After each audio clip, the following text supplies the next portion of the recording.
संकट है वैष्णवों के ऊपर, जो इस कराल कलिकाल में सौभाग्य से भगवत शरणागत हो करके वैष्णव धर्म का, भागवत धर्म का पालन कर रहे हैं, उन जीवों पर बहुत भारी संकट है। आप लोग कहेंगे कौन सा संकट है? महाराज जी, संकट यह है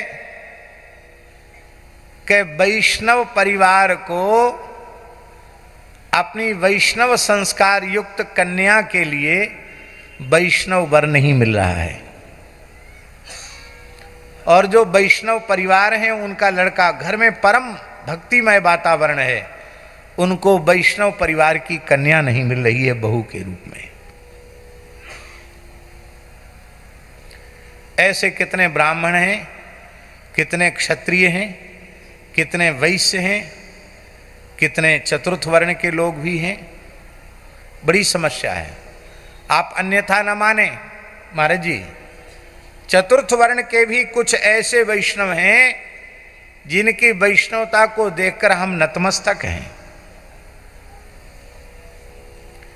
शूद्र कुल में उत्पन्न होकर भी वो भागवत धर्म का इतनी निष्ठा से आचरण कर रहे हैं, ऐसी श्रद्धा से भजन में लगे हैं कि उच्च कुल का अहंकार लेकर जीने वाले ब्राह्मणादि उस प्रकार से भजन में नहीं लग पा रहे हैं जैसे हम अपनी आंखों से देख रहे हैं। ऐसे लोगों को हम पहचानते जानते हैं। अब उनके यहां भी समस्या है। ऐसे कितने परिवार हैं प्रत्येक एकादशी निर्जल रखते हैं। अब उनके यहाँ बड़ी समस्या महाराज जी, हमारे यहाँ तो और विकट स्थिति है।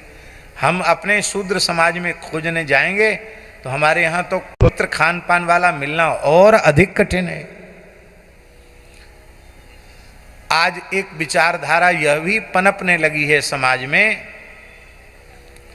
कि अब जाति का आग्रह त्याग करके वैष्णव का विचार रखना चाहिए। वैष्णव परिवार की कन्या हो, वैष्णव परिवार का युवक हो तो विवाह कर देना चाहिए। लेकिन यह विचारधारा सनातन धर्म के अनुकूल नहीं है, इसलिए हम इस विचारधारा को बिल्कुल भी स्वीकार नहीं करते हैं। उसका कारण यह है, इस विचारधारा का आदर करने से वर्ण संकरता फैल जाएगी और वर्ण संकरता नरक ले जाने वाली है। संकरो नरका यैव कुलघ्नानां कुलस्य च। अंतरजातीय विवाह किसी भी अवस्था में धर्म शास्त्र सम्मत नहीं है। हिंदू सनातन धर्म के आर्ष परंपरा के, ऋषि परंपरा के अनुकूल नहीं है। अब अंतरजाति विवाह बिल्कुल नहीं होने चाहिए। अंतरजाति विवाह होने से वर्ण धर्म कुल धर्मा, क्या वर्ण धर्मा कुल धर्माश्च शाश्वता, ये सारे वर्ण धर्म कुल धर्म सब नष्ट हो जाएंगे। इसलिए हम अंतरजातीय विवाह का समर्थन तो नहीं करते हैं।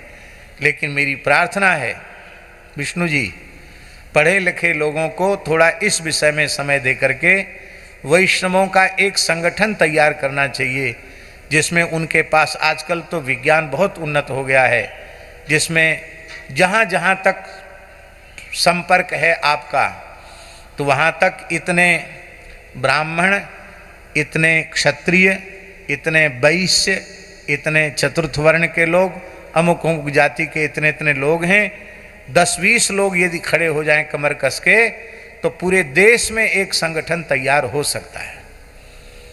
कुछ दास के परिकर से जुड़े हुए लोग हैं, गोरीलाल जी महाराज के परिकर से जुड़े हुए लोग हैं।